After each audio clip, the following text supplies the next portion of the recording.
Okay, don't worry. Yeah, we've got some time, don't worry.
Yeah. Hello again.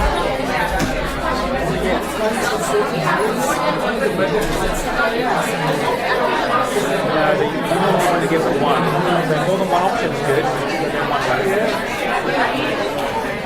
But normally, you might take a long time in evaluating the options. So you might have two favourite ones, which could be strong, and you might spend a lot of time just getting to one. Because they have to do one thing, right? Who's that? I have one recommendation. You give them an answer. Yeah. And even if you say you're not 100% sure it's the right one, but compared to all the available options, it's the best. You know? And you might find though, it's sometimes you say, well look, let's try this one. if at this point it's not working, you have a backup. But you've got to set out to do one thing. Otherwise, you've got two goals. Does that make sense? Good luck with that.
Okay, everybody ready?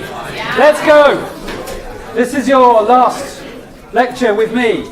Yeah. You're supposed to say yeah. We are 80% through before we even start, so that's good. Okay. So I've also got office hours afterwards, and I'm also going to talk about the exam at the end of this lecture. So we will finish 10 minutes, 15 minutes early, just so we can do a bit of question and answer about what to expect from the exam. But that's in January, so you can enjoy Christmas or whatever seasonal break you're planning on taking first as well. So today is all about collaboration. We're going to talk about collaboration in business more broadly for the first half of the lecture. And then in the second half, we're going to talk more about how platform-based businesses, which are collaborative in many ways, have changed the dynamics of competition and coexist alongside more traditional business models as well. We are going to talk about how collaboration fits with human nature, the evolution of partnership. So partnerships used to be firms. The firm was either a limited company or an incorporated entity or whatever country-based equivalent there was, and partnership was one model. Partnerships now actually, the term has been extended to mean all kinds of other ways of doing business. So we'll cover that. We will talk a little bit, but not massively, about open innovation. There's a whole lecture on that for somebody. More importantly, I think we're going to focus on customer co-creation. So did everyone read the EVE materials once the link was fixed? Most of you, I hope. Okay, good. And I mentioned that piece as well, and then a little bit about the sharing economy, but we're quite limited on time on that one. Okay. So, all about collaboration and how it works, maybe where it doesn't work, and different business models. So what are the drivers of collaboration? Well, since the evolution of humans from cave people, we have been settling together in villages and towns, hunting together and so on. I think more importantly that over time has turned into trading. So we don't all have to have our own farm where we're self-sufficient anymore. We get to trade stuff. So people started bartering chickens and various other things and developed currencies and so on and so on. But humans generally are happier when they are interacting. We are fundamentally a collaborative race. Yes, we have wars, and yes, I'm sure we all hate each other at times, and we go trolling on forums and things, but largely, by and large, we are collaborative. And that's quite important to understand, because the human race has determined that in general, it can achieve more working together than working by oneself. Broader skill sets and everything. If only it was that easy. So, PepsiCo we talked about in the first lecture, and you can see some examples of how PepsiCo in the US has been working with Taco Bell, the NFL, various other things in the US. In Europe, it's been looking at the UEFA Champions League to do sponsorship and so on. So, lots of mutually mutually aligned collaborative partnerships have been going on for a very long time.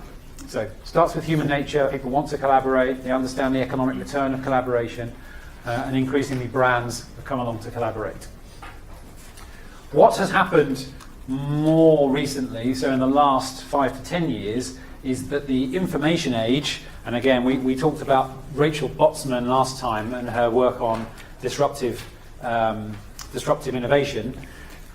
She would say that technical innovation, the economic realities of people having more choice, wanting more personalization, having higher qualities of living, higher standards of living, have also accelerated the desire for collaboration and the need to collaborate to make the customers happy, because customer expectations are more sophisticated and are higher than they ever have been. It's very trendy to say all that, and you'll find thousands of academics and business people saying that stuff, which is all cool. Bear that in mind then as we go through the next couple of sections. How many of you want to own a house or a flat or some kind of property during your lifetime? So all of you pretty much, okay. Why is that? What are the big drivers of home ownership? Yeah. It's a good investment. It feels like it could be a good investment. The value of an investment might go up and might go down. Yeah. You hope that over time, in the long term, it'll go up. That's right. And one of the professors at Imperial College had a big thing recently about home ownership, actually, and certainly in terms of supply and demand, and the fact that cities still draw people in, and city centre property is still very valuable is very interesting. Anyone from China would probably have a slightly different view, because although you have a very still an appreciating Chinese property market as a whole, there's still enough of a supply, I think, of homes in China. There's not a big shortage of supply, right? If anyone is Chinese or lives in China and knows these things, but my understanding of China is that there's actually more than enough homes. Actually, it's a trend. It's something people want to do. It's to do with affluence and showing that you are able to afford one. And that's what's driven car ownership. So if you look at car ownership, what's very interesting about car ownership is that cars are depreciating assets. Unless you're very lucky and you have a supercar or a collectible car or something, in general, cars are depreciating. Who aspires to own a car? Yeah, I have a car to sell if anyone wants to. Just check in to see if anyone was in here and is interested. But some of you want to own cars, and that's because you like cars, you need it to get around, I assume. Anyone want to get like a appreciating asset car? Seriously planning to buy a collectible car that's going to appreciate? Oh, you are? Awesome. That's awesome. Yeah. Okay. That's good. If you read various private banks put out asset class guidance, and they'll tell their very wealthy private clients what to invest in. And in the last, I think, 7 years, Coutts, which is part of RBS, has said that actually the fastest appreciating assets are high value, very collectible cars. They have been the most rewarding thing to invest in. So sometimes you need the car to get around, other times you treat it as an asset. Same with home ownership. Many people actually want to own the house, not because necessarily think it's going to appreciate, because they don't get kicked out by the evil landlord. You know, they don't have damp problems. They haven't got, you know, there's sometimes there's a hassle involved with renting. Other people prefer to rent because they don't have any kids, they want to travel the world, and they want to be, you know, mobile, particularly later in life. So things are changing. So when we think about assets and manufacturing and all the things that we historically have valued, that is all coming under assault from these collaborative models, these new ways of doing business. Very much linked to the disruptive innovation we talked about last time. In fact, one of the big problems the automotive market has around cars is that the quality of car manufacturing has been increasing. They don't rust like they used to, they last longer than they used to, and what that has done is basically created this enormous second-hand car market. And what's the consequence of an enormous high-quality second-hand car market? Economically, right? Too much supply, demand for new ones goes down, which is why all the automakers are now shifting to personal mobility, car sharing. If you look at Volkswagen, they're massively behind Zipcar, Quickcar, I think it is, in Germany, and so on. They're behind the revolution behind car sharing because they know that their market is going to shrink even if they do nothing. So they have to drive car sharing and be the winners in car sharing as platforms, and we'll come back to platforms later. They have to be the winners in the platform automotive economy because only the largest will survive. And I'll explain why that is a bit later. So there's a bit of an introduction now as to the challenges you have now around asset ownership, particularly in non-appreciating assets. So you will recognize this. This is Porter's Five Forces. Robert Grant has added a sixth force called complements, which nicely supports the theme today, where it says in the old days you'd be worried about someone else coming along and substituting your product for something that was seen to be as good as, possibly cheaper than, or the same price as, but better than, your product. But the idea now, there's a sixth force to say, well, if I go into a market, rather than going in there all by myself and risking competing with the existing players, I might find a way to get economies of scale or access to customers or some way of improving my chances of success in a market. So for me, as I went into the independent consulting market 3 or 4 years ago, I decided I would go into market with some colleagues who were also in the same market, and we would form networks of independent consultants that would do projects for clients under a brand, and that way it looked like it's a firm providing it, so the client's got security of buying a brand, but in reality we're all separate network people with a mutual understanding. So we're in a partnership, we're not in a partnership in terms of the way that the firm is owned and structured. We're not partners in a firm, we are partnering to deliver a service. So partnering has changed as a description. So the way to remember this is to say, am I going to go into business with you, and we're going to be partners in a firm and have a contracted equity where we own half of it each?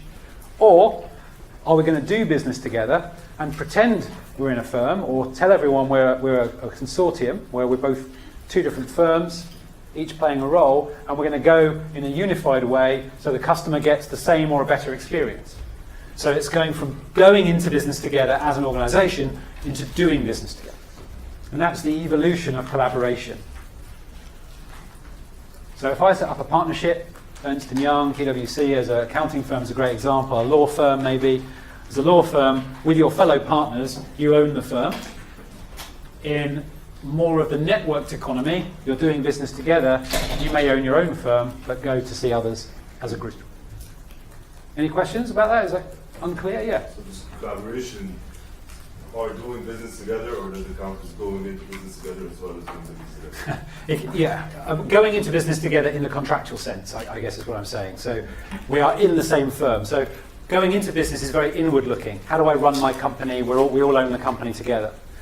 Doing business together, we look outside the business. We all have our own businesses, or we all have our own things that we do, and we go there. I'll give you a good example. Mars went into, I think it was McDonald's, and had a Mars flavoured milkshake, chocolate milkshake with a bit of caramel and stuff in it. Mars did not buy McDonald's, they did not set up a joint venture or anything, but they agreed that Mars would provide this particular milkshake. So they were doing business together, not going into business together to set up a new business or to take an ownership share of the business. Yeah, so it's going away from sharing the ownership of one business to, for many businesses, to come together and form an alliance, if you like, to deliver the same kind of service. And these are some of the criteria you can see. You know, if you see employees and franchises and stuff and subcontracting, all of that is doing business together. If you see this stuff, generally it means doing business. Obviously, you need to avoid cartels because they're illegal. Yeah. So just like doing business together means that you have the external parties to come in. That's right. As external parties, you're working together to deliver something.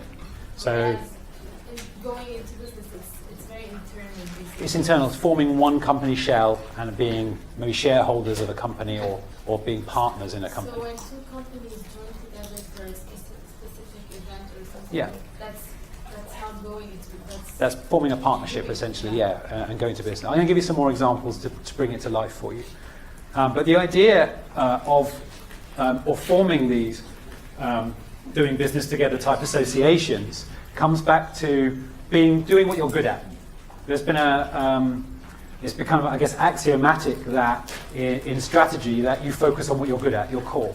So if you look at Levi's jeans, you may or may not be a fan of Levi's jeans, you might prefer other brands, but either way, they're a pretty good jeans company. Do they make their own jeans? No. They outsource the manufacturing of the jeans. Their core business is branding, design, marketing, and a bit of retailing. That's what they're good at. They're not good at manufacturing. They gave that away. Does Apple make its own phones and tablets and things? No. I think we said last time we give it to Foxconn. They're really world class at doing manufacturing. So it's about doing what you're good at and getting other people to come together and deliver the stuff with you, to deliver the service to the end customer as a whole somehow. Now that can be done through a contract, supplier-customer contract. It can be done through a joint venture. I'll give you some examples. A lot of this stuff is all about contracts and agreements and alignment of interests. And so Wikipedia describes this really well. It's about having cooperation to advance mutual interests. If your interests are not aligned, things will go wrong. If I want growth and they want profit, we're going to argue all day long about who gets what they want. If we have the same growth ambitions, the same customer segment ambitions, then we're more likely to be successful. So we talked about goals and strategies in the first lecture. If you have similar goals, you're going to have similar strategies, hopefully, and therefore you've got more chance of collaborating.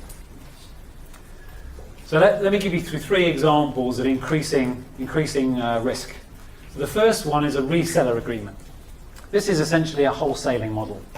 If you're in the tech industry, you have resellers. So people will sell you, if you're a small business, you want to buy some HP laptops for your 20 employees, you don't necessarily go to HP, you go to a place that sells laptops for businesses, you sign an agreement and they resell you the HP stuff. Maybe they give you a service contract, maybe they provide Windows, who knows. Ultimately, they will wholesale you or give you all the service. What is the real reason why wholesalers and resellers exist?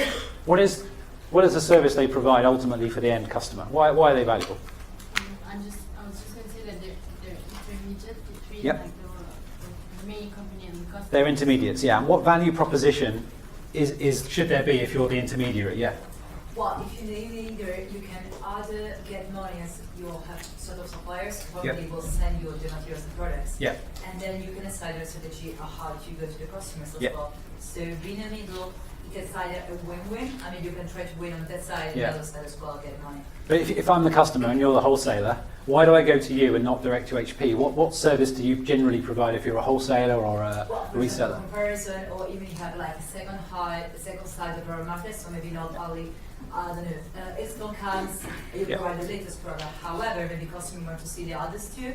Yeah. Because the past version, You provide it's choice. something that you Yeah. want to sell anyway, but you want to sell it like the first product, you don't want to put your strategy on it. Yeah. So you basically sell your premium product. However, you use resellers as well, you know, to sell the others products as well. Yes, I get what you're saying. So yes, you can use resellers to kind of build market awareness of different things and use them as a strategy. If you're the manufacturer, I think if you're the customer, did I see a hand over here somewhere? Yeah. Maintenance maybe? Yeah, they can provide other things. So if you think about why someone like Heinz doesn't provide ketchup to your doorstep, it's because you don't want to answer the door every time for every item that needs to be in your kitchen. You want someone to do the consolidation for you, and you want to provide other things. So if it's a computer, you want maintenance. You want other things to come together. So I think some of the things you said around the resellers, yes, there is a big reseller strategy for the manufacturer, but for the customer, you want to go to a middle person to do a one-stop shop to buy everything you need. They play a role in the economy here. Contractual partnerships, I mentioned Foxconn and Apple are a good example. Another one is franchising. So if you think about McDonald's and Burger King and KFC and all the wonderful fast foods you can buy, many of those restaurants, and they call them restaurants even though they're not really restaurants, are they, let's be honest, they're outlets. Those outlets are often managed by other people. Dunkin' Donuts, Krispy Kreme, they're often run by a franchisee who often owns multiple outlets. So that essentially you enter into a franchise agreement, which is a form of partnership. And as the franchisee, you get support, brand support, and so on. You put money in, you essentially have a contract, you're allowed to supply Krispy Kreme on Holborn or wherever, yeah. Just one more question about the wholesale business Yeah. model. Do you think that will be sustainable in the future? Because with the digitalization, you see in a lot of industries that they cut out the middleman and that the suppliers go directly to the end customer. In my opinion, the consolidation role will exist in many markets where, like grocery food, for example, where you're not going to want everything separately. But for high value purchases and things with a minimum number of complements, you'll generally find that Dell, for example, who managed to bypass the consolidation, will often provide, I mean, Dell now provides, I think, service to your home if your PC goes wrong, provides a lot of that reseller stuff. It's its own reseller, as long as you're happy with Dell products. If you go to the Microsoft store now, you can even buy Dell stuff through the Microsoft store. So there's a lot of confusion in there. So that even those, Microsoft has become a Dell reseller. I mean, that's crazy. So there'll always be some level of consolidation, but the extent to which it exists will depend on the need and the convenience ultimately for the customer. That's really what it comes down to. And so here with the contractual partnerships, the reason that McDonald's lets other people run the franchises is because quite often a highly motivated franchisee is far more likely, if it's their own business, to do a good job and make it work and give a customer experience than a McDonald's employee who's on reasonably low wages and has no motivation. So franchising recognizes the motivation of people who run their own businesses. And that's why a lot of these networks of smaller businesses that act like a big business have a lot more motivation than corporate people who have bureaucracy and politics and stuff to deal with every day. They're a lot more entrepreneurial. Yeah? I'm struggling to find difference between like franchising and reseller agreements. Like, I feel like they're kind of similar. They're kind of similar. It's an evolution. So what you'll tend to do here with this stuff is you will set up a partnership, a defined scope partnership to provide part of your business. This one here is giving it to someone else's business. So the product's leaving and going to someone to go to someone else. Yeah. In here, you're co-developing something. So Foxconn is invisible, right? So Apple has Foxconn develop the Apple products. As far as you're concerned, it's all about Apple. So Foxconn is in there with a partnership developing it. And here, you know the reseller, the wholesaler. You're their customer, and actually you have a much less, a much bigger contact, I guess, with the wholesaler or retailer. They play a role in their own right. These people are very much in the background. You don't know when you walk into a Burger King if it's a franchise or not, usually. Yeah. But for the wholesaler, for example, they do have contracts with the original, for example. Yeah. Procter & Gamble. They normally have contracts. They basically buy and sell. Oh, so They buy off them, they sell it. Not contracted. They might have a joint business plan or some kind of terms and conditions of sale, but generally speaking, they are not. P&G is not manufacturing for Boots. Someone is, because they have their own products. But you're basically buying and selling Boots products. Yeah. Also, from a marketing perspective, the communications is a lot different. Yes. So yes. resellers usually have their own communications, their own messages, while contractual partnerships just follow the key messages or the communications of the company. That is a great point. There's a fundamental difference because they are businesses in their own right, aren't they? With their own marketing and their own customer relationships. The piece in the middle, increasingly, is more hidden, and it's much more about actually buy the Apple and the Foxconn that happens in the background. Interestingly, though, I'll show this piece here. The risk increases here for the brand owner because by giving everything to Foxconn, if Foxconn screws up, your reputation suffers. If the wholesaler screws up, you blame the wholesaler. So you're actually protected from a risk point of view. The highest risk option is shared risk ventures, joint ventures. I told the other stream this morning, one of the good examples of a very successful joint venture was a business called Brand House. Brand House was an alcoholic beverages joint venture in South Africa, made up of Heineken and Diageo. It's in the public domain. You can search for Brand House and find it. It no longer works as a joint venture because it served its purpose. SAB Miller, one of the largest brewing companies, was the market leader in South Africa, and it was very hard for Diageo or Heineken to enter that market 10, 15 years ago because they weren't big enough. But by coming together and creating Brand House, where they could provide spirits from Diageo, beer from Heineken, maybe a bit of Guinness from Diageo, but mostly non-competing products, they could go there and can compete on a combined basis more effectively with SAB Miller and get a foothold. And that business did really well, grew really fast. Once it became established, there was no point in these guys continuing with the venture. They were holding each other back. So then they basically went standalone. So Diageo and Heineken are now in South Africa on their own basis, having dissolved the joint venture. So it's a nice way to come together, much like that sixth force in the Porter's Five Forces, the extra one of collaboration, enter a market with a collaborator, you get joint economies of scale and so on, joint marketing. Does that make sense? Yeah. Now, if you were going into South Africa and you weren't in a joint venture, but you still needed more logistics and distribution capability, you would probably go in with a contractual partnership where maybe the two of you go in separately, but you both maybe have a shared logistics provider to help you both get around efficiently. That would be less risky than creating a new brand called Brand House and taking equity in that thing itself. By making it a supplier relationship would have made it less risky, but ultimately less successful. Yeah, I'm happy to explore this more because it's quite important. The new sharing model, the Ubers, the Lyfts, the Airbnbs, it's a mix I'm seeing between contractual and shared risk. Is there a new category being formed? Or is There is, and we'll come to that in the second half of the lecture. You're very, very correctly jumping ahead.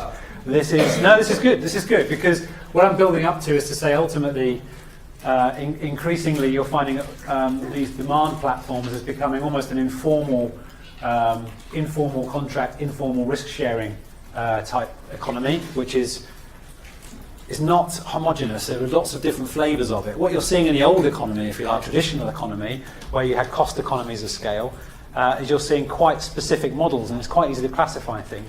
In the platform world, it's quite hard to classify them, but that's okay. We'll have a go at it later. Sorry. Yeah. Just for the joint venture, can you give us an example of the recent Of what? two recent companies that joined together and formed Two recent companies. any so I can relate? Yeah, well, the Brand House one would be a good example where Heineken and Diageo came together. Heineken and Diageo. Look it up and see what you think. I'm happy to talk about it in the break in a bit. Some more. I'll give some other examples. Quite often when, and actually a good example would be in the North Sea drilling. So a lot of the time oil companies don't go and find their own oil. They come together and form oil exploration entities that find the oil. When they find it, they split it. Much better to do that than try and find your own oil on your own base. Everyone's drilling in the same place otherwise, yeah? So it's doing business together, not Yes. doing business. This is definitely doing business together, not going into business together. Yeah, exactly right. But these are all forms of doing that. These are all external to the organisation. These are all forms of doing business together. But increasingly, you're doing more business together rather than just having contractual relationships. Here, you're taking equity. You're taking equity and share ownership in a business and sharing the risk because you share the rewards as well as the risk. Over there, it's only as risky as the contract that you agreed. Yes? But isn't a joint venture going into business together? No, it's doing business together. Yes, you're going into business together, but not within the same organisation. It's a slight flavour, right? Because you still have your own businesses still exist. Yeah, you form this thing together. Yeah, it's almost like a third party going into business together. There is another business that is... There is another business, yes. No, you make a good point. The third party joint venture thing they create often is going into business, but you're not dissolving the old ones. Right. You're still, so it's kind of a hybrid, I guess. Yes, good point. Yeah, good point. Yeah. just to that, is that similar to Accenture and Microsoft creating Avanade? Is that a good Yes, Avanade was a great joint venture setup. Yes, exactly. Exactly right. But they continue to exist in their own right, but the Avanade platform was just to try and get Microsoft into business. Avanade, for anyone who wants to look it up, Avenade, was set up when IBM and SAP created an unholy alliance, and Accenture and Microsoft got spooked, so they had to do something, and that was their way of doing it.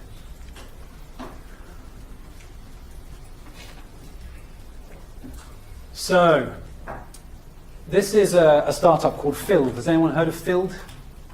No. If you live in the San Francisco area, and I think increasingly now across California, you no longer have to go to a gas station to fill up your car. These guys will drive their Ford pickup truck to you with a giant gas tank on the back, and they will fill it up for you while you're away.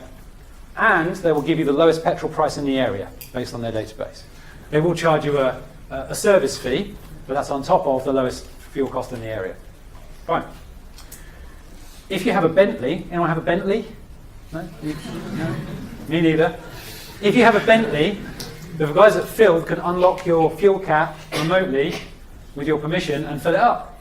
So rather than going into business generically and saying we're going to start this fuel service generally, they started with Bentley just to do the test the concept.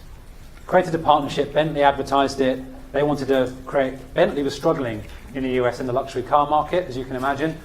There's many fancy cars kicking around.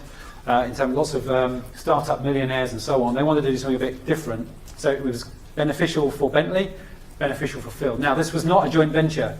They did not take equity, but they created a contractual partnership where they would actually do some joint marketing, and they would create some very interesting ideas here. Now, if you go to the Phil's website, what you will find is now available to everyone. They can't remotely unlock your fuel cap, however. You have to leave it unlocked.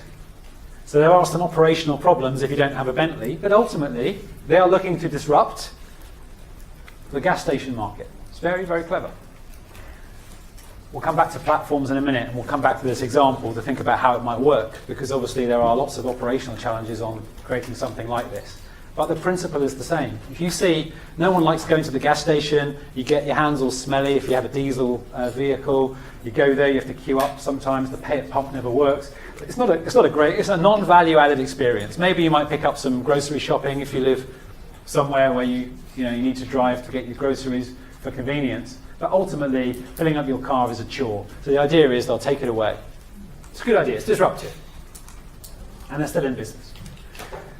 So increasingly, if I stay on the fuel theme, increasingly organizations are focusing on what they're good at. So Shell is good at oil exploration, refining, marketing, and creating high-end lubricants and things like that. It is not good at operating petrol stations, fuel stations. So it lets someone else do that. Pretty much all of its petrol stations in Europe, certainly, and Asia, I'm not sure about North America, but certainly are franchised. BP, their big rival, manages most of them themselves. So they have a different way of managing it. BP would say that operations are its core strength. Shell would say no, ours is branding. Citigroup outsources a lot of its back office and does a lot of its customer-facing stuff all by itself, because it thinks customer interaction is its strength. I don't know if anyone has a Citi account, whether you would agree, but they think it's all about customer service. That's what they're good at. Li & Fung, if you've heard of Li & Fung, they are an enormously successful textile business from Asia. What's very interesting about them is they didn't manufacture any of the products. They are basically a pulling together marketplace type organization in textile. If you look up Nike increasingly has given the manufacturing of its products away, and Nike is a fashion brand as well as a sports brand and various other things. It is not a manufacturing business, much like Levi's. You can see the theme here, right? P&G is a branding product business. The R&D is done by other people increasingly. The R&D for their washing powders and everything else is being given away. Not just the advertising being given to agencies, but the whole R&D is being given to R&D agencies. So they're reducing the core of their business to what they're really good at. And this comes down to, as the world becomes more and more complex, the more you get involved in that, the more you screw up. There's a great quote from the founder of MySpace. MySpace, not done so well. Anyone use MySpace still? You one? I use MySpace. You used to? Yes, when I was 9. Yeah, where's that? Yeah. Thank you. I did a good chuckle. Thank you. Yeah. When you were 9, and you're not using them anymore because they haven't done very well. And the fact, if you look up the founder, the founder of MySpace's quote, what he said, I've forgotten his quote now. What he said is that they tried to do everything themselves. They tried to we can do everything, rather than focusing on what was adding value to 9-year-olds. They actually focused on trying to control the whole value chain themselves. With Apple, again, they don't try and manufacture everything. They have Samsung working on the various bits and pieces. They have Foxconn and other manufacturers. This didn't start recently with the new iPhone X thing that came out this week. This happened when the iPod came out. They recognized this very, very early on, that they needed to orchestrate networks of people. They needed resellers. So if you want to be a reseller of Apple, then you have to fulfill certain conditions and so on, which I think we mentioned a little bit last time. They've focused all their efforts on control. They have not focused their efforts on operations. Very clever. Yes? So I'm wondering, like, contractual partnership will bring risks as well, because, for example, for P&G, you're basically transforming your one of your core departments Yep. outside. And it happens in China, for example, like there are these manufacturers of Muji Yep. and Uniqlo, Yep. and then they have bring these their core way of developing products elsewhere to NetEase, like Yep. an online electronic platform, and they sell it as like half of the price of Yep. Muji's products, and it's becoming like really threatening for these brands. I love that point. So what Muji and Uniqlo haven't done is they haven't actually created any platform loyalty, right? They've created some amount of brand aspiration, and some people will always go to Muji because they like the Muji shopping environment. The stores are very nice. The products are there. And some people will continue to buy from them. But there is a low-cost segment of people who want that style but don't want to pay the price, right? So they will lose all of those non-differentiated customers off the bottom. But that's almost unavoidable in most industries. So if you look at, even the stuff, we're going to talk about the Eve tablet, Windows tablet later, but even if you look at the Surface Pro, you can buy a Chewy SurBook, whatever it's called, a fraction of the price that many of people will go and buy instead because it's good enough quality and so on and so on. So unless you tie people in with some excitement and some kind of brand loyalty, you're always going to lose to lower price competitors, some segments. If that segment becomes important to you, you either go and buy the competitor or you start offering that service yourself. If you don't mind losing them and you can find new ways to grow your business, you just let them go and you keep working on your own core business. So no, I agree. I think that's happened. It's increasingly happening to lots of businesses is that the bottom end falls away after a number of years of you advertising and developing. Another form of collaboration is brand ambassadors. Brand ambassadors right now seem kind of cool, and in certain markets, particularly in Africa, I've seen a lot of very, very good brand ambassador deals being done. If you want to laugh, then Fashion Bean's worst celebrity menswear collaborations, I'll put the link in the pack later, is worth a chuckle. There's some awful ones. The one I remember being quite awful was Anchorman, Will Ferrell's comedy. He was advertising SUVs in the US, and it just bombed. It's awful. So I think if you're going to use celebrity endorsements, it's generally been more successful where you're trying to create a category. You're trying to create demand for something that doesn't really exist. Where you're using a trendy individual because they happen to be in trend right now and it's not a good fit, and the interests of your customers are not aligned to that, it won't go very well. This one, Diageo Ciroc Vodka, did so well with P. Diddy's association, and they couldn't afford to pay him because he's obviously asking for a lot of money. He's minted. They had to give him a stake in the brand, which is I don't think Diageo's ever done that before because it was so successful and growing so fast in France. This is French vodka, which is not known for its vodka. It was going so fast they gave him equity, and it's been a very big success for them. So yes. So when you say they give equity, it's not even a joint venture, right? It is a joint venture, essentially. Yeah. So Diageo said this brand is becoming a joint venture. Have some equity in this brand. Even if it's a person, not a business? Well, I think he set up as a business. A lot of individuals they protect their own wealth by having a shell of a business around them. Yeah. It's worth looking at the case study on. Look that one up, the Ciroc case study, because they describe how it works. Just do a Google search if anyone's interested. He pushed the brand forward. It wasn't for him, it wasn't for her. No, but they have an alignment of interests when you both have equity. Because I know about Ciroc. Yep. It first came up in around 2002 and Yep, it was that's right. promoted by American football. Yes. And then it wasn't working, so then they got They switched to him. When they got It took off, and he said, I want to share your success, guys. I want that. And they gave him half stake. And that is called going into business together, if you like, because you're essentially setting up a joint venture in the way you described it as a new unit. But P. Diddy is not part of Diageo. They're not in the same organisation. They've both taken a share of a new thing, which, when it runs its course, and I don't know if it's still going, you'll dissolve it, and you'll go back to being P. Diddy and Diageo again. Yeah. That's surprising that I didn't even know that Diageo owned it. I thought it was just P. Diddy. Actually, Very successful. Yep. works for Diageo. for P. Diddy. Oh, for P. Diddy, yeah. And they do, Wow, that's she's cool. like an assistant just in Yeah. the company. But and they do so much with Ciroc. Yeah. I just associate it entirely with Yeah. Diddy, that it's just like him. Yeah, no, It's like not even it's pretty Diageo. big. Yeah, no, I was working at Diageo in the mid 2000s, and Ciroc wasn't really selling at all. I didn't know about the association It before. like is him. Like Yeah. at least in America, it's like the brand is. Yeah. So it was imitated. There's a brandy. I can't remember which one it is, but they also have a very successful brand ambassador. About the same time, again, mid 2000s. I kind of remember. I don't- Kind of like a rap. It was something very similar. Cristal in the early 2000s, Cristal champagne. Yep. It used to be like the hip hop thing, and Yeah. then the Right. guy behind Cristal turned out to be racist, so all the hip hop people Binned it, yeah. Yeah, it was crazy.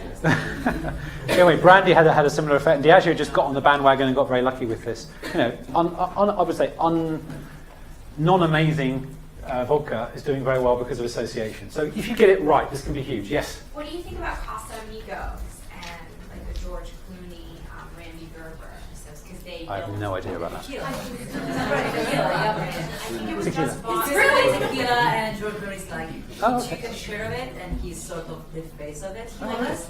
He And built it he's, with Randy they make Gerber. tons of money actually, just because of it. I think they just sold Yeah. it to big. to Diageo or one of the big. Interesting. I'll look that one up. companies. Okay. Thank you for that. Yeah. And he's got like a deal or something like this. There's so much money for it. That, no, genuinely, that is very interesting. I will look that up because I think some more recent versions will be Just very. write tequila and George Clooney, you will find it. I associate it more with coffee, but there you go. Yeah, because that's been very successful too. Yes. Just to make things clear, so strong vodka is joint venture between immediately and Diageo.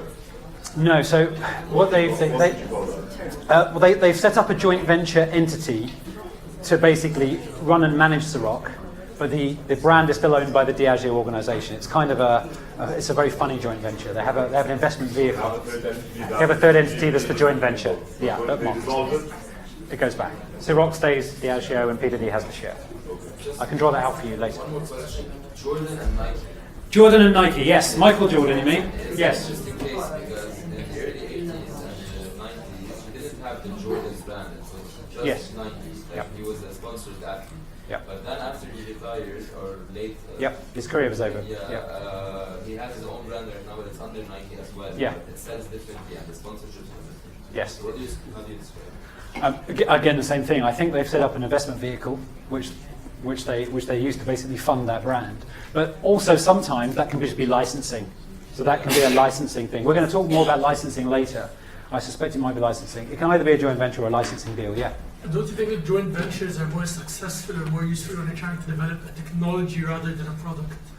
Or a new way to do things rather than the thing itself? Yes, I think that's right. I think joint ventures are most successful where you're trying to create demand, or you're trying to access something that you have no hope of competing on your own. So you need That's why it's very more common scale. in technological or automotive Yeah. companies. It maybe is. more than- Yeah, exactly. Now, in the old economy, it's all about economies of scale in cost. In the new economy, it's about economies of scale and demand. But rather than go into that now, I'll come back to it. But yes, joint ventures in the traditional products and services sense are largely, they're quite a big undertaking. You can spend a lot of money creating a joint venture. So it's quite important that you go into it with your eyes open. We need to move on a bit here.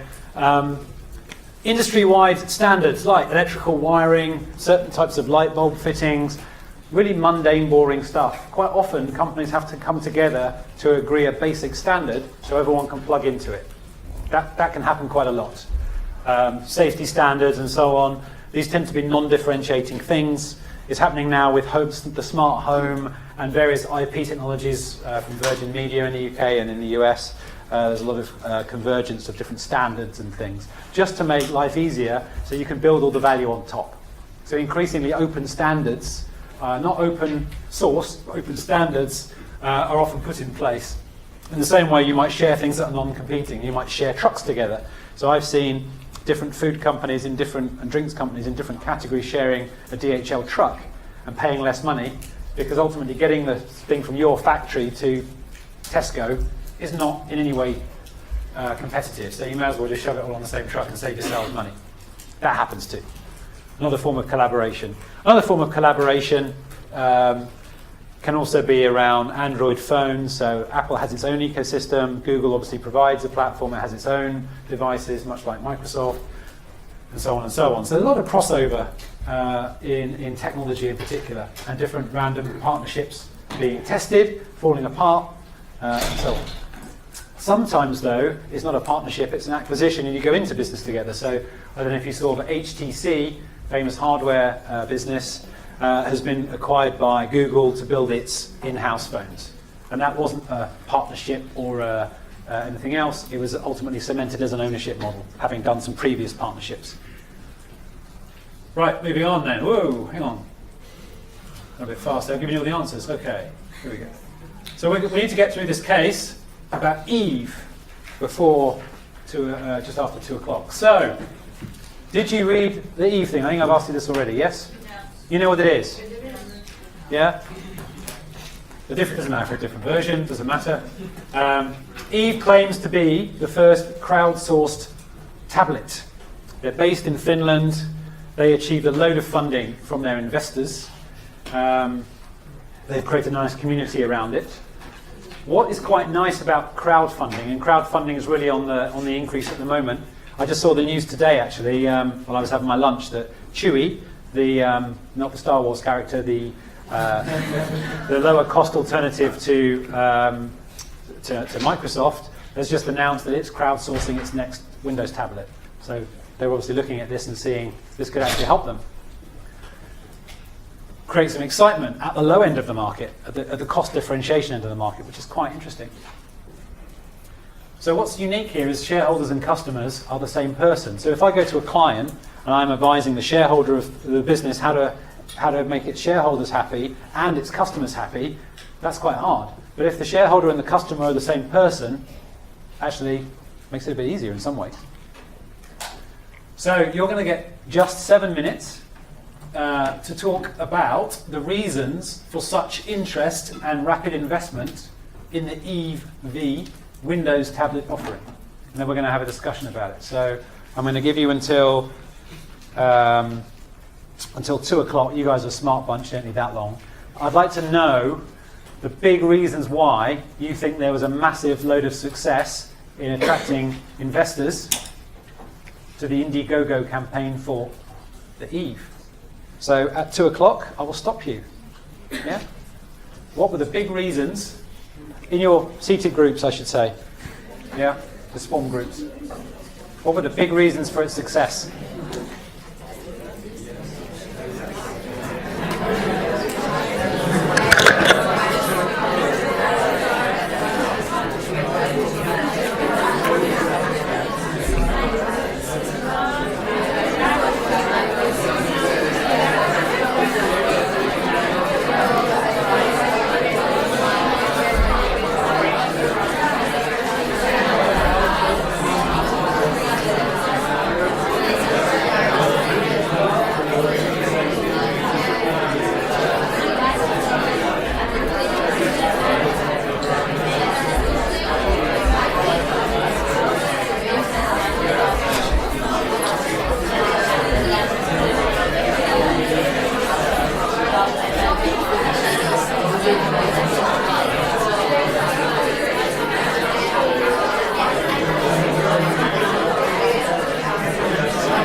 time is up.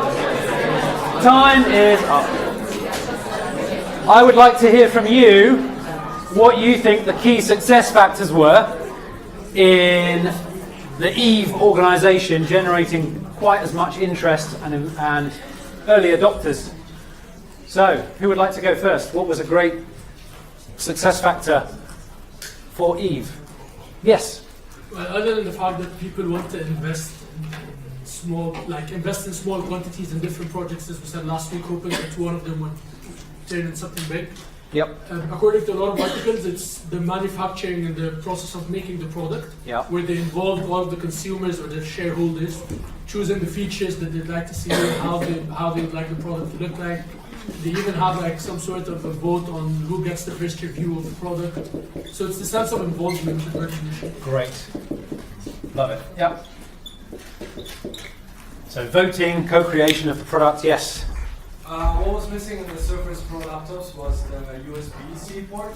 Yes. And that was something Microsoft believed that it wasn't mainstream enough for them to implement in their... Was that in the Surface Pro 4? Was that in the Surface Pro 4? It wasn't there. No. So the idea was to create a 5 and have those USB-C ports implemented. Because the timing of EVE was before the new Surface Pro, actually, so they identified the weakness, and the new one didn't even fix it, interestingly. So that missing functionality. So they identified a gap in the features of the market leader that was there at the time. Yeah. Yeah. I love USB-C. I can see why people would want that. Yeah. I would say versatile and customizable. So the product is versatile and customizable. Yeah. Are the For the competitive... reservation fee, they have to pay ahead of time, and they have to choose their components. Right, so they had to pre-select. Yeah. Okay, how does that make it successful? Because basically the customer is selecting the components that they need for this specific product, let's say. Yeah, but that's what most laptop tablet providers give you when you buy it. It's affordable and it's fully refunded. Ah, okay, so what was refunded? What was affordable? Do you remember? They didn't get the laptop, or... Just double check, because I think these things are all true, but I'm not sure they were the critical success factors. Yeah. They're very vocal about who they're trying to serve. So yes. It's Yes. Microsoft Surface, but interestingly, they're backed by Microsoft and Intel. Well, you say they're backed. We'll come back to that. They were vocal on their mission to kind of provide a better service than these old-fashioned providers, right? That's what you're saying. In the logo, it says that both companies are supporting them with their R&D resources, and they're ensuring that at least the platforms work on their device. Yes. So do you know what that really means? So basically, Microsoft provides the Windows 10, which anyone can buy, and they bought the chips from Intel, which any manufacturer can buy. So I don't think there's anything really special there in terms of Microsoft developing stuff for them. It's not a customized Windows product. So when it says Microsoft and Intel invested in this project, it's just a fancy way of saying that we're just using their... It feels like it. Yeah, I've done some digging and I can't find any evidence of anything other than the claims by EVE. So we're going to come back to ethical marketing in a minute, but I couldn't find anything specific. Yeah. Yeah, it's very price competitive product. Yes. Price competitive. Yes. Kind of touching on your point, marketing. They did a lot of storytelling around it. Oh yeah, the story. Like I say, I think the storytelling was immensely clever. I've done some great story marketing. I like that, and that links back in. I think they're on a mission to give consumers a better experience than the evil Microsoft, who, by the way, is co-investing. And I also think that they launched a rather successful product beforehand. What was that? I think it was Catalyst, I guess. Yeah. They had done something before. Yeah. So people knew that this team can do something good. Yeah. It'll be interesting to see whether that trust that was previously built up still exists. In a minute. Yes. On the website, I like presenting the development team as actual people and not just as like anonymous company. So they've humanized the developers, which is quite brave given developers aren't necessarily the most human people, in my experience. But no, that's a great point. They've really kind of made it very transparent, and as you say, they've humanized it. I like it, yeah. EVE provides with customability. with a sense of ownership. Sense of ownership, that's huge, isn't it? So I've got a stake in this, right? Yeah. I like that one. Yeah. This is kind of price competitive, but the reservation curves, I think a lot of crowdsourcing takes a lot of hype. Yeah, so they've tapped into the exclusivity and the hype around crowdfunding.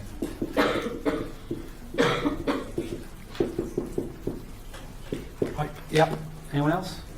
Yeah. We talked about how they kind of close the intention behavior gap, so it's like what people say versus what they actually want. That is great. Yeah. Like, told the consumers that they make it there's like half a millimeter or a millimeter thicker, they can have 12 hours instead of 8 hour battery life. So it's kind of like the opposite kind of happens in focus groups. People say what they think they want, and then like when they go to buy it, it's not actually what they expected. They presented realistic trade-off choices and got the customers to vote, which meant whatever got produced was wanted by the majority of their consumers. So, you got it, you don't like it, but you asked for it kind of mentality. What do you think's special about the customer segment that they're targeting that makes that work? Yeah. Because it was craft enough, so everybody was involved from all over the world. Yeah. So I would say the market share was high. Yeah. I think the consumers that they're targeting are a very specific type of consumer, actually. Yeah, they really care deeply about the product. Yeah. And they have certain needs that were kind of not satisfied by what's already out there. Yeah, which ties into their vocal mission piece. Was all around, we're going to make this a better experience, and they needed to find some early adopter techie types who really wanted to believe that. Sorry about that. I should listen more. Yes, they tapped into some techie types who really wanted to get into this, which is quite interesting. Yeah. And last but not least, they kind of stressed that they are really design focused, I guess. Yeah, design thinking was one of the things the other stream came up with as well. There's something called design thinking, which is very important, and we'll cover in a minute when it comes to getting stuff to market. Yeah, last one. Yeah. Also, it seemed like it was marketed a lot towards millennials, like with the delete button was like, oops. Yes, yeah, there's some nice humor in there. I Yeah. think it was something like, It was like made by us rather than them, and that was Yeah. crossed out. Like, them Nice, like, yeah. Microsoft Apple. So again, that's another extension of their core marketing piece around their mission and what they stand for. Was there one more up there? Yeah. Well, they focus on innovators, so that's why it was successful. So Yep. Indiegogo or the other, Yeah. I don't remember which one was it, or crowdfunding, basically. So young people are going there, you're innovators, Yeah. tech people, nerds, geeks, how you Yeah. want to call them. Yeah. They're going to buy your product, going to work on it, and they're going to Yeah. give you a lot of tips and Yeah. advice. So it's a win-win because you're using Yep. people who know the experts or they're Yep. interested in something, and they're going to buy the product. And they're not going to troll it because they've invested in it. They've put their money into it. They're now bought into making it successful, even if it isn't perfect. You've got them on board emotionally. A lot of marketing is about emotion, not about rational stuff. And what's nice about this is they've tried to combine buy-in and emotion with some rational stuff by finding some gaps in the market. So what we've got here on these scribbles is a nice summary of what makes them good. What maybe isn't so good about Eve? Maybe come back to some of your points around. Did anyone pick up anything in the marketing that was a bit kind of other than the Microsoft Intel maybe slightly overstating things? Anything else strike you? Yeah. Well, they only sell them online. Yeah. Such a big purchase. I think sometimes people like to experience it. Like to touch it, don't they? Yeah. Yeah, definitely. It's a distant purchase. It's quite a high purchase. Not necessarily a known brand. Yeah. And I'm not sure if this is actually true, but I believe that since they've involved the consumers and all of their expectations, there might be a satisfaction gap. Yeah. Because they might not be able to produce everything the way the consumers want it. Yeah. And then the consumer will be very disappointed because they're not just consumers, they're also supposed to be shareholders or decision makers. Yeah, because it's a voting process, some will lose and some will go negative on it and so on, and because it's it might split the community, is always a risk. Yeah. Some of the things, yeah. And then they are also a very small team, so Yeah. consumers might wonder how will they keep up with the service and Customer service has been one of the big things that has been used by the big competitors actually to badmouth it very subtly. Yeah. I think building on top of that, there's very low transparency on their supply chain. Yep. So even on the website, there's no information on when things are coming out. That's right. It's only on an email basis Yep. that you find out when the batch is released. Yeah. So it's very characteristic of a typical Kickstarter or Indiegogo.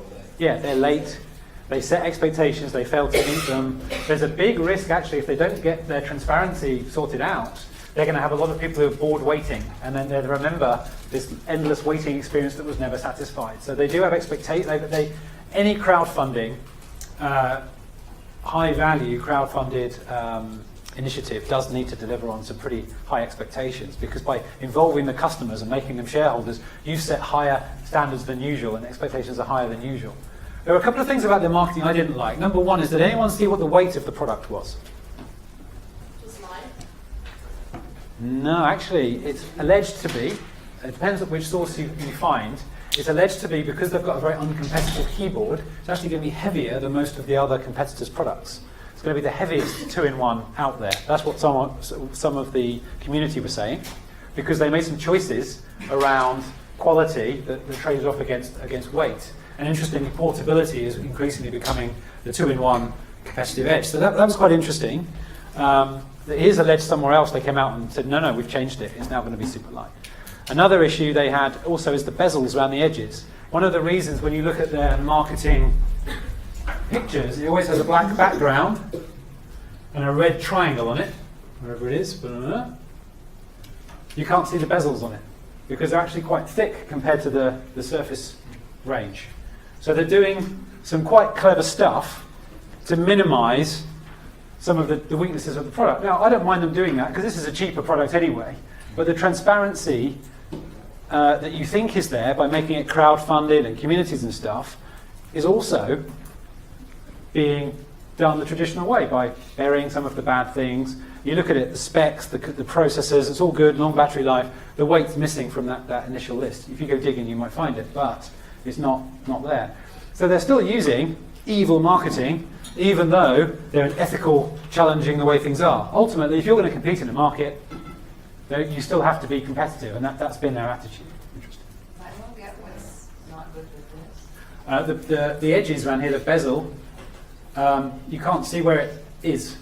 And it's actually a lot thicker than the new Microsoft competitor. One of the challenges they've had is, this thing has taken ages to come to market, and as you said, many people are still waiting for these things. And actually, the tech world has moved on a bit. Now the new Microsoft Surface Pro came out, various other things have come out, and interestingly, now they're lagging. So what was going to be ahead of the next Surface Pro is now behind. One of the reasons for that is that their first screen broke. The quality was very, very bad. The irony of that is the new Surface Pro has a big load of light bleed issues on it, apparently. So I'm told, and if you haven't used Surface Pro, it has light bleed issues. So Microsoft carried on with it, and these guys decided they were going to start all over again and get a new screen. So they've got a lot of excuses as to why they're late, but meanwhile the tech world moves on. I'm going to give you guys a break in a second. Another thing around Eve then is, forget the product, forget the Eve V, and think about Eve, the business. You're now a disruptive, collaborative challenger in the tech world, which is made up of Microsoft and Apple, HP and Dell. What risks do you face in this world? Now you're in it, yeah. I see this being as a recurring business model since there's a new community for it. Yeah. How are they going to keep pace with all these enormous R&D driven tech giants when they haven't even brought their first, maybe second, product to market yet, quite a long time after they initially promised it? So what looks like a successful challenger maybe a year ago starts to look a little bit wobbly now because they've got to keep pace. We're now about to have Coffee Lake, the 8th generation Intel processors. They're still on the M version, which has been rebranded, 6th or 7th generation, I think 7th generation. So they're a little bit behind, and they're falling behind. The R&D engine needs them to bring out the 6 or whatever number it's going to be next. And they're still focusing on bringing the current one to market. So they've got economies of scale problems. And then Chewy, the low-cost alternative, has come along, which I believe is a Korean brand. They've come along, and they're on Indiegogo with their new £500 13-inch Windows tablet, which they are going to try and do the same thing with. So the big companies, and Chewy isn't huge, it's bigger than Eve. Chewy's an established low-cost competitor. They've come along, and they're now copying these guys.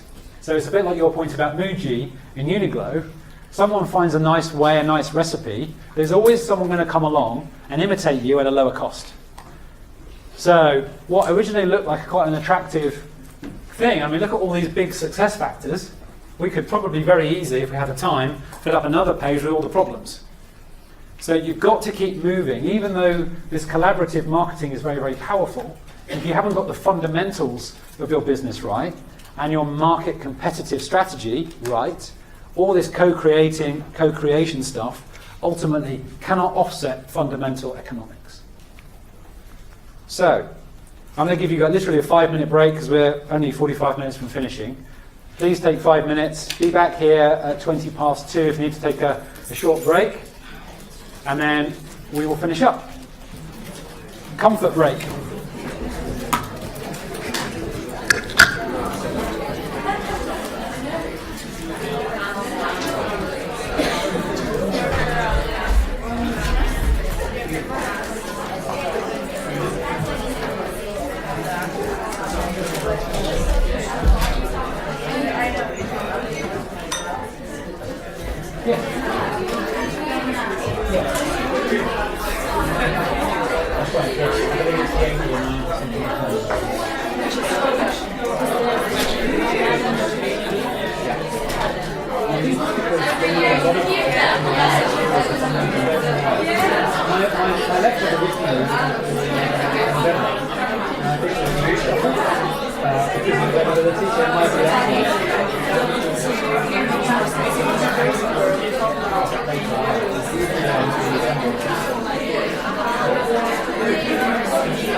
If you look up this one here, this Glossier company, they're smaller, but they're reaching a lot more people than L'Oreal because they're going from YouTube videos and other places to know.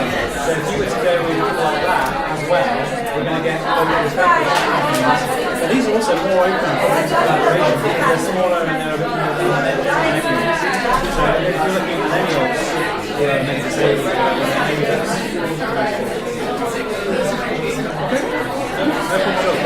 email me.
Okay, it looks like most of you are. It looks like most of you are back in the room. So let's move on. The others can come back in. My last word on customer co-creation. My second go and my last word on customer co-creation is this company, Glossier. So if you look at what's happening with cosmetics and with millennials in the cosmetics industry, the big cosmetics firms are being disrupted by innovators such as Glossier, and there's some great articles on that. I put a link on there, which I found, who have realised how millennials buy cosmetics and how they go about the process, the kind of colours in general that they're more open to. And Emily Weiss, the founder, has spent a lot of time getting feedback and really co-developing products for a particular segment of customers. So in the same way that Eve took the TAM, which is anyone who wants a Windows laptop or equivalent device, and has found a very small niche of people who are tech-passionate, mission-oriented, potential investors through Indiegogo, Glossier is taking a very large market of millennials who want to buy cosmetics and is targeting them in a different way to the big businesses. So if you want to understand more about them and other disruptors who are doing co-creation of products, they're another really good example of a company. And these guys are growing super fast in the US. I think they're becoming available now in the UK, I think this month as well. Okay, platform businesses. Sorry. Yes. For customer co-creation, it's basically taking into account what the customer and what the consumer needs Yes. and wants and integrating it into the Taking that feedback directly and putting it into the products, yeah. Because many traditional businesses will say they start with the customer needs, but they start with a very distant interpretation of a mass set of customer needs. These organizations are going to specifically small segments of customers and co-developing the needs with them and taking their direct feedback and quite often testing and sending free samples and doing all kinds of cool stuff to really get them engaged and build communities. And building communities of customers and getting customer engagement is the basis on which platforms are created. So let's talk about platforms. There's a platform. Okay. The essential difference between platform economics and traditional economics is that in traditional economics, suppliers, manufacturers, and so on, brand owners, focused on cost economies of scale. So Henry T. Ford, when he created the Model T Ford, which came in any colour as long as it was black, was focused very much on standardization, mass production, making things as cheap as possible on a unit basis by selling many. Most people have heard of the Model T Ford, I assume. On a platform business, it's all about demand side, to make sure you have as many customers available as possible to whom you can sell stuff. Because actually your marginal cost in a digital world, and most of these platforms, if not all of them, are in some way digital, are very, very low, as we discussed in the first lecture. If you are able to serve an extra customer without having to build any more capacity, that makes the extra customer very cheap to serve. So you're much more focused on getting large groups of customers there that you can position stuff for. The demand, the customer, becomes your economy of scale rather than the manufacturing. And demand platform-based economy businesses have been enormously successful. Most people have heard of or used eBay.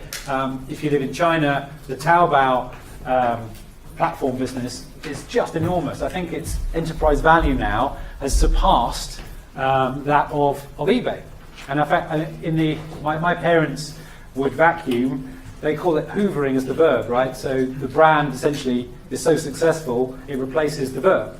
Taobao, I believe, and I say I've not lived in China, I've visited, but I hear Taobao is something that is becoming a verb, right? Is that true? Anyone knows? Some people hopefully will nod at me in a minute. And so that's huge. But what's even bigger than that, replacing the verb with a company name, no one said to Dyson, right? We're still on hoovering in the UK. What's even bigger than that, though, these are very well-known statistics, I'm sure you've seen this before, the idea that the Hilton hotels took 93 years to build all these rooms up, and Airbnb got to a 50% larger capacity in 4 years. So these numbers, which are Rachel Botsman's statistics, quoted by lots of people, are very common. It's the same thing here. BlaBlaCar in the US, which is a car-sharing business, actually transports more people than the Eurostar does. And again, they've only been in existence a few years. So these demand-based disruptive businesses are able to service large numbers of customers very, very cost-effectively. And it starts with underserved customers, customers who are not getting a good service from what they do now, much as we discussed last week in the disruptive innovation model. What's interesting, though, is these platforms bring together underserved customers who are not happy with suppliers who have too much capacity. So they do a lot of matching. These platforms ultimately match supply with demand. So there might be some people who are retired, some people who want to work just during the summer, who want to go be a taxi driver in the evening or something, like if you're an Uber driver. When I was in the US back in July, the lady that picked me up in her Uber also worked for Lyft, the competitor, and just balanced her shifts to manage her lifestyle. So she had too much capacity. She was able to find some platforms that would find her work. If I wanted to sell these wonderful whiteboard wipes to any of you guys, none of you wanted them, I then have to go to the next room and the next room. So as a person wanting to sell something, I've got to go find my customers. So things like eBay and Taobao and so on, these marketplaces give me access to vast quantities of potential customers willing to pay me for my product. So the idea is that these platforms bring together supply and demand. They bring together supply and demand, but the economies of scale have shifted from supply to demand. Isn't this the same thing as a sharing economy?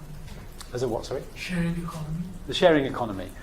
Not necessarily. So the challenge with a sharing economy is there is an asset that is becoming more utilised through sharing. eBay is a supply and demand, but goods are changing hands. Like Airbnb, for example. Or Airbnb, yes, exactly. So some of these businesses are sharing economy based, where you share a house or get better utilisation out of an asset.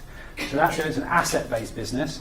If it's actually a transacting business, so for example an eBay or a marketplace, it's a buying and selling relationship, not sharing. Spotify is kind of somewhere in between. You're buying, you're listening, you're sharing the music asset, but it's not a finite asset like a house. So there's no hard and fast rules around whether it's an asset or not. Platforms in general have the following characteristics: ease of access, facilitation, a level of trust, and more importantly, low marginal cost to add on more customers. So that's there for you to read later. Because the economies of scale are around demand, it basically means you need to have lots of potential customers on hand. That's ultimately what it means. Demand economies of scale means lots of customers on hand. One way to do that is to offer freemium. Most of you know what freemium is? Yeah? Yeah? It's free in the beginning and then you can buy more features. It can be. A free trial, it tends to be a free incentive. So maybe on LinkedIn Premium, whatever, you get a month free. That's a free trial. Freemium is the subsidy-based model where actually it can often be free forever for some people because other people are paying for it by having premium access. So freemium really is defined by, see, I'm a free Spotify user. Who's a premium Spotify person? Wow, those of you. Oh, wow, okay, great. So thanks, guys, for the free music. And Spotify has been very, very successful at converting people to paying. People like me have to listen to the same advert over and over again. There's one with a really annoying voice just constantly on. So I'm now at the tipping point, like by joining you guys. I'm a premium Evernote subscriber, but because I use Evernote a lot for lecture notes and various other things, many of you may well be free Evernote. So sometimes if the customer need is greater and they want to pay for special stuff, they will fund the platform for all of the others. And that's what freemium is. Now, if you listen to all these kind of Rachel Botsmans and all these very cool, much more cool than me, lecturers pumping out lots of great thought leadership, you'd imagine that freemium is new. Freemium isn't really new. So if you go back in history, free entry for children going to a museum, for example, that's freemium. The children are the free riders. The parents are paying. They're paying for the children to go into the museum. This is not a new world economy thing. It's been around forever, since museums have been around. And so on and so on. And if you buy life insurance, which I did recently through my company, the advisor, I didn't have to pay the advisor. they're being paid by the insurance company, right? So quite often you can get stuff for free because someone else is willing to pick up the bill because they're willing to pay because their interest makes it worth them paying. And some people get a free experience, and that's good. So it's not just the new world that has freemium features. So these platforms have a demand side, which is the buyer, and they have a sell side, a supply side, which is the seller. So on something like an eBay, reputation is very important, because why is reputation very important for eBay? If you're on eBay and you don't trust it, or you don't trust the fact that the product that is gonna get your house is good, Yeah. you're not gonna buy again, Yeah. and you probably even advise your friends and people you know not to buy again. Yeah, and if you're not going to buy again, there'll be less buyers. And because the economies of scale are all about the buying, that's the bit that's at risk. Interestingly, and you answered the question right, a lot of people say, oh, because otherwise they can't charge 10% commission. That's actually irrelevant. If trust went down, they would charge less commission. They've got to keep the buyers there, because that's the important bit. And if the buyers are there, more people will feel compelled to sell there, even if the trust's a bit dodgy. Right? That's the idea. The demand side is the critical side. Yes, you need the sell side. Demand side comes first. You can't have buyers but no sellers, but the demand side economy is having enough buyers. Otherwise, you might as well go to some of these businesses, like Gumtree or Craigslist, which are tend to be more geographically limited, because in things like Craigslist, you get a listing. You don't necessarily have to pay very much to list something for sale on Craigslist, and you tend to buy it more locally, a bicycle or something you can go and get. So eBay's competitiveness does depend on having a larger demand side to some of these more specialised ones. So if we look at these three, Craigslist, Gumtree and Shpock. Anyone use Shpock? No.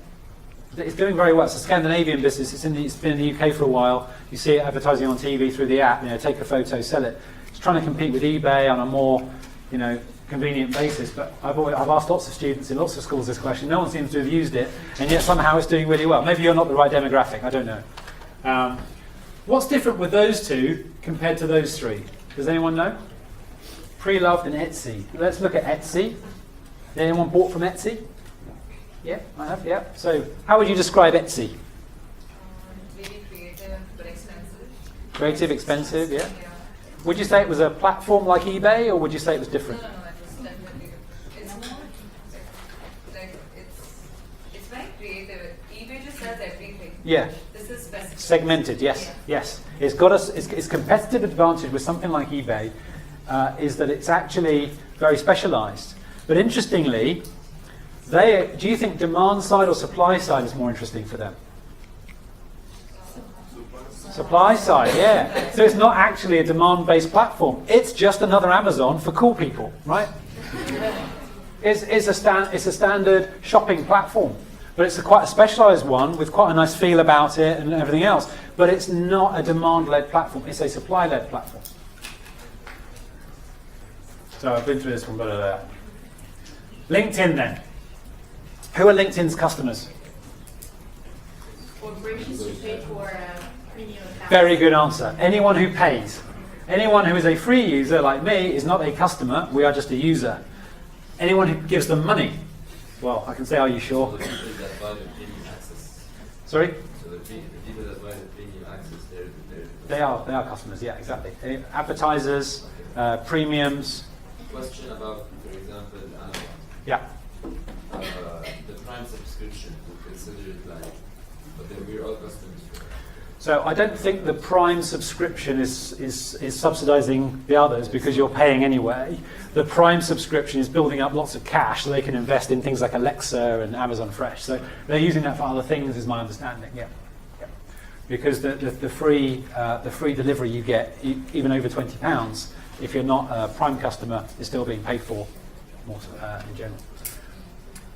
So LinkedIn's grown its enterprise value. How's it done that? How has it become so successful that Microsoft paid a fortune for LinkedIn? It was free in the beginning, and then That's an underlying reason. Yeah. You're building a large user base. Building a large user base, and by offering it to free to most people at the beginning was how they did that, but ultimately a big free offering. And except in Germany, where I think there's another competitor that's much bigger actually than LinkedIn, in most Western economies, LinkedIn has become very successful. Skip that one. Has anyone ever heard of Spoke? This was the forerunner. Yes. Were you on Spoke when you were 9 years old, maybe? Trying to get when I was 8, maybe. Trying to get into the world-class business school already, aged 8. Spoke was the forerunner of LinkedIn. It was enveloped by LinkedIn through smarter marketing. Because when it comes to because demand-based economies are so important, that you just have to get that much bigger. So LinkedIn didn't focus on profits. It focused on viral marketing, pushing the fact that it was the virtual business card, all kinds of clever stuff. And it built this free, as you said, this free user base, made it very, very high service. Only recently did more recently did the premium stuff come in. So it made it a winner-takes-all platform. And if you look at Spotify on music, it is the winner-takes-all platform. Yes, there's Google Play Music, and yes, Apple Music is catching up. It's getting its fair share back from Spotify, but there aren't really that many alternatives. There are some, they're not seen to be as good. But for those of you who are Spotify customers, would anyone move to anyone else, any other providers for the minute? Seem pretty happy. They've really developed something that's quite powerful in the same way that LinkedIn does. And now, I've got loads of student connections, thank you by the way for connecting with me on LinkedIn. That's actually quite a nice way of growing a network. It's free, still providing good value service to more and more people. That meant that the recruitment consultants could come along and they could buy the database. They can buy a premium and they can actually do their job. So LinkedIn has enabled the disruption of the recruitment consultancy industry at the lower end, not at the high end, but at the low end. So they've enabled recruitment consultants to be successful and pay them more money. And you can now apply for jobs on LinkedIn, I'm sure many of you will. And that's actually become one of the main ways now to advertise for jobs. I've just recently advertised a job for a client recently. We went on Indeed.co.uk and LinkedIn. We got far more quality applications through LinkedIn. That's how it works. Skip all of that, right. However, LinkedIn has had a whole bunch of issues with data being stolen, a bit of dodgy reputational stuff. I get connection requests from people that I know, it shouldn't know that I know. Not connection requests, suggestions I should connect with this person who isn't even on LinkedIn. So I know it's been through my contacts somehow, or my email. And I suspect it. But I've got no choice. I can't go back to Spoke because it doesn't exist anymore, right? They are the only game in town. So you have to be on LinkedIn. They really have gone for the winner takes all in the UK and the US and so on. So actually, it doesn't matter how bad they are. You're hostage. It's actually gone back to a monopoly situation. So if you think about what it used to be like in the traditional economy with a big utility firm that would treat everyone very badly and put their prices up in the winter and all that kind of stuff, that's how they're behaving. So it may be digital, but ultimately they want to lock you in, just like any other business. They're not necessarily any nicer than old-fashioned monopolies, and that's still the objective of many of these businesses, is still to be powerful and lock you in. But how did LinkedIn make money in the first place? Ads. In the first place? Before getting the large... It didn't really. It kept getting more investment and more and more investment and building and building and building. And then it basically sold to Microsoft, and that's how it made money. Based on hope. Yeah, based on hopes and that's how it works. Valuations, right? You look at Bitcoin today, it's $6,500 and something a Bitcoin. Overvalued, possibly. Who knows what's going on there? Yeah. Do they have any revenue streams except for the premium fees that they charge? Yes, a premium, they have advertising, they have subscription fees from recruitment consultants, and they sell the data to people as well. So they have lots of, it's a good point, they have lots of revenue streams, actually, which they exploit very well. Job advert revenue streams as well, and so on. And probably Microsoft gives them cash, I would imagine, as well. I'm going to skip this one. So let's talk a little bit about entertainment consoles. So I've been privileged enough to work with both Microsoft and Sony in my career, Sony PlayStation. And what's very interesting about PlayStation is the hardware, the console. So in the first year of the PlayStation 4 coming out, did Sony make any money on its PlayStation? hardware? PS4. PS4. Did they make any money on the hardware? No. No. Did they make any money on the hardware now, do you think, on the PlayStation 4? The hardware, not so much. They're Little. basically focusing on software. Yeah, but what role does the hardware serve then? If they're not making much, if any, money on it, maybe they're making a loss in the early years. Every time a new console comes out, the profit opportunity slowly maybe goes up. What role does it play? It creates demand for software. Exactly. It locks people in to demand. So much like LinkedIn has locked us all into this, reasonably. Let's say we're uncertain about the trust. I am uncertain about the amount of trust I placed in LinkedIn, but I can see it offers me lots of value. The console is the tech equivalent, because what it does is it locks you into, if you're a gamer, pretty much into either a Microsoft world of Xboxes or PlayStations and certain games and exclusives, unless you're rich enough to afford both. What that means is then they can then charge you a subscription for access to PlayStation Network or whatever to play online games and everything else because you're already invested. And then they can charge you for the games and everything else on top of that. So it's a very similar thing. They're looking for a duopoly, an oligopoly, where two or three big providers dominate the market. This isn't a platform, really. It's old-fashioned economics in disguise. All they've done is shift the economies of scale from supply to demand. That's all that's happened. Yeah? Make sense? If they didn't have the console, if everyone had the same grey box console, and everyone was making games and everything else, that would be different. It wouldn't be an oligopoly, it would be an open source platform, and everyone would be selling games on that. That's called the PC gaming environment, and that's a completely different model where all the components and the PCs are bought and sold separately. And that is where games are where all the money is essentially in that market, and in the graphics cards and stuff like that. But the console market is actually much more platform driven, and therefore much more focused on attracting people to Sony or Microsoft, and then on that, using that and leveraging that to lock you in and then sell you as much stuff as possible. So I'm just trying to give you some of the different flavors of platforms that are out there. If you've heard of open source stuff like Linux, which is a big competitor to something like Windows or Mac OS, that's open source. You can install that on any computer and everything else, and that makes itself available. It's more open, but the quality, arguably, in terms of functionality and stuff, isn't as high because Microsoft is trying to lure you in and do more stuff. We'll skip this here as well. Almost done. Yeah. But are you saying that an open source software is a platform as well? Open source products are often trying to create a platform where you're creating demand for something because otherwise no one's going to use it. So even open source platforms have to drive demand in some way. The problem is you can't compete in terms of the resources with an open source platform on marketing and all that kind of stuff to ever really get to a scale that you would in a Microsoft or another competing platform. Open source platforms are much more altruistic because it's harder for them to lock people in.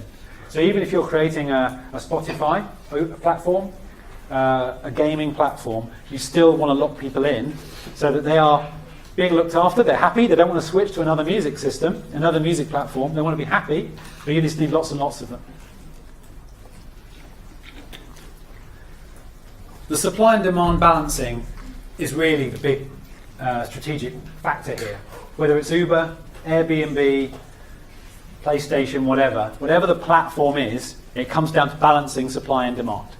So I'm just going to show you a quick video of the startup who I know the founder of, just to give you an idea of how it can work, if it works.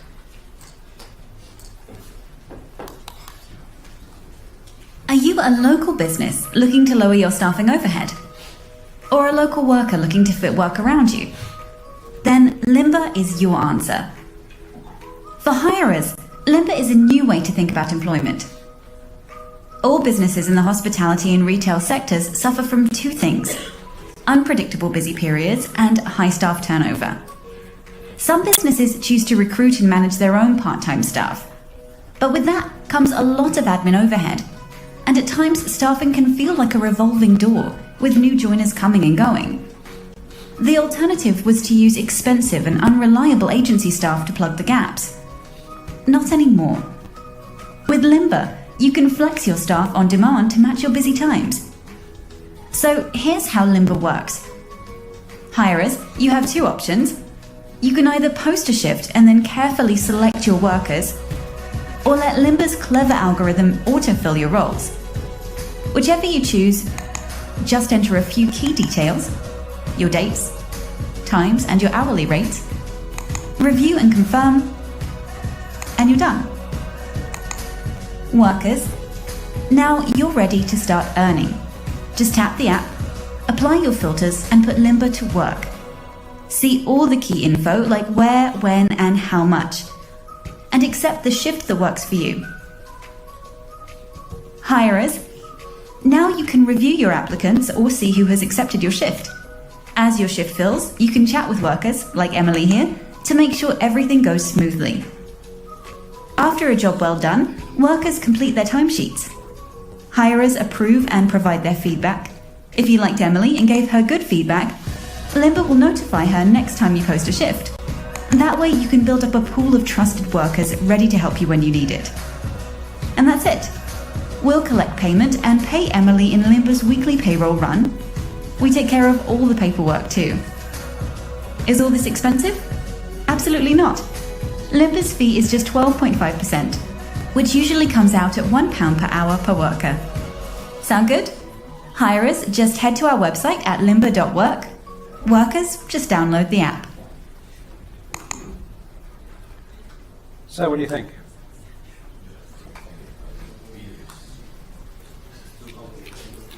Yes, complicated, yes. If I was an employer, I'd pay them up front and deliver it off. Supply and demand then. What's the critical side here, supply or demand? It's demand, when the business needs demand. It's like an auto-scaling type of business. So Yeah. creates it, but in the case here, the reliability. Yeah. So from a technological perspective, I guess, how do you always have that demand? That always gets rid of. That's not demand, that's supply. So it's the other way around. So for what they found is, with this model, that supply was the big issue. Actually, when I asked the earlier stream what the biggest issues were with this business, they said, oh, quality of people and all this kind of stuff. They started in the hospitality reason because the quality of people is low anyway. So they're not offering any lower, less interested people than anyone else is. So they're competing on a level basis. What they need is people applying for shifts, because otherwise the pubs or whatever outlets aren't going to use the app to find people. They're going to use agencies because they can guarantee it. And this is what Uber found. So when Uber started up in London, my understanding is, from an unnamed source, is they were paying drivers to drive around London empty, so that if you went on the Uber app, you could get a car within a few minutes, rather than be disappointed and say, stuff it, I'm just going to get a black cab or call my local minicab firm instead. So they actually had to incentivize and create a false sense of supply at high cost to keep the demand side happy, because the demand people have to be kept happy. To keep the demand guys happy, the pubs and whatever, you have to have enough supply. So it's a really interesting challenge here, is how do you get that to work? And if you start scaling, what can go wrong? So if we know the industry has a lot of unmotivated workers, as soon as you find a good one, as you say, someone said, I think, stuff that, right? Why would I get Limba? As soon as I find a good one, I'd pay them extra money, not to use the Limba app, but to work for me, right? That is the challenge they're having. To keep the demand guys happy, they have to manage the supply very, very carefully. So there are a million startups like Limba, and there's a reason they're in Bristol, because it's a small regional area and everything, and they're trying it all out. What are they finding, do you think, is the most useful part of the service they offer? It's all the employment handling, the terms and conditions, the payment runs, the national insurance handling.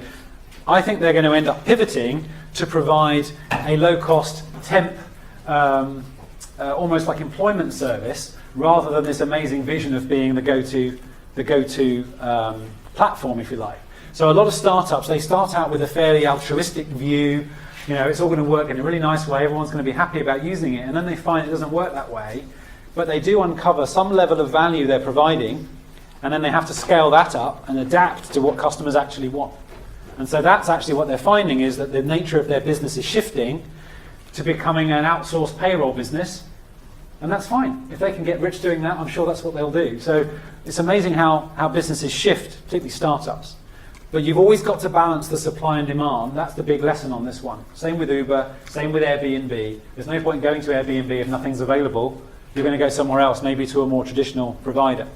So if the demand side of the platform is the critical aspect, and you have to keep your customers happy, you often have to overinvest in doing daft things so that there's enough supply to keep them happy.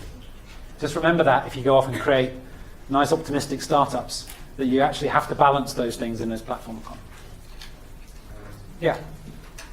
But this type of market, for an application for this Yep. type of market is similar to the one we were talking about last week. Yep. Because it's very, it's very layered. Like, Yes. there's no way you can do things very fast for an application, which is why most Yep. of the stuff doesn't work. Right? Yes, that's right. That's why the unexpected challenges come in late, the fast followers, and they go big and they go for winner takes all. One challenge these guys have is they're in one area. And if you take the LinkedIn example, these guys could be the spoke of the Bristol area. Someone else is going to come along and go nationwide, super quick, do it for free, go big, make no money, and they're out of business. So the envelopement, however you pronounce it, depending on where in the world you're from, is the big risk to any small startup. If you go niche, someone else will come along and wipe you out by making no profits, because all they're doing is investing in enterprise value, the new economics. That's the last point we really have time for. I do want to have time just for a couple more things to say, and obviously talk about the exam, which I'm sure you're all already terrified about. Sorry about that. Shall we talk about the exam first? Yes. Let's talk about it. So the exam is 2 hours long. It's going to take place in early January. Naomi and the program team will notify you of all the logistics around that. Before your first exam, the exam teams here, the examinations team here, who are extremely professional and probably one of the most professional I've worked with, will give you a briefing on how to do well in exams, bizarrely.